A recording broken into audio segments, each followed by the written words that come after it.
తెలంగాణ సాధనే లక్ష్యంగా TJF ఏర్పడిందన్నారు BRS నేత దేవి ప్రసాద్. ఉస్మానియా యూనివర్సిటీలో ఉద్యమం ఉధృతమైన సమయంలో విద్యార్థులకు తెలంగాణ జర్నలిస్ట్ ఫోరం ధైర్యం నింపిందన్నారు. ఈ 25 సంవత్సరాలు టీజేఎఫ్ అద్భుతమైన పాత్ర పోషించిందని ప్రశంసించారు దేవి ప్రసాద్. తెలంగాణ జర్నలిస్ట్ ఫోరం 25 సంవత్సరాల ఒక సాహసోపేతమైనటువంటి పయనం.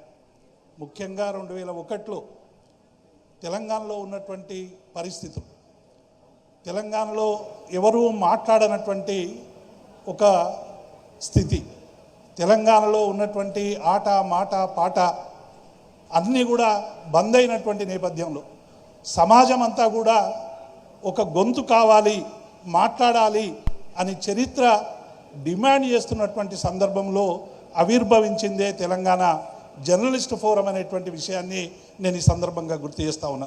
ఎందుకంటే తెలంగాణ జర్నలిస్ట్ ఫోరం ఆ రోజు ఎవ్వరు కూడా తెలంగాణ పేరు మీద సంస్థలు పెట్టుకోవాలన్నా, సంఘాలు పెట్టుకోవాలన్నా చాలా ఒక సాహసోపేతమైనటువంటి సందర్భం.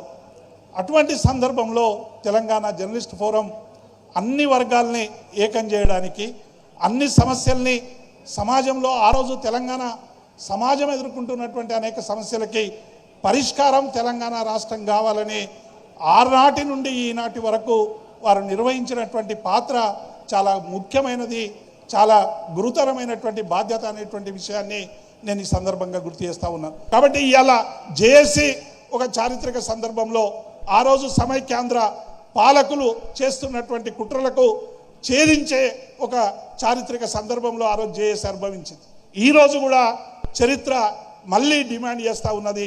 పౌర సమాజం అంతా కూడా ఇలా ఒక్కటై అన్ని రాజకీయ పార్టీల మీద కూడా ఒత్తిడి పెట్టి తెలంగాణ సమస్యల మీద, దేశ సమస్యల మీద కూడా మాట్లాడాల్సినటువంటి ఒక సందర్భం ఇవాళ ఉన్నదని అందరూ భావిస్తున్నటువంటి సందర్భంలో ఇలా అందరం ఇక్కడ గుమికూడడమే ఒక విజయం అనేటువంటి విషయాన్ని నేను ఈ సందర్భంగా గుర్తు చేస్తాను.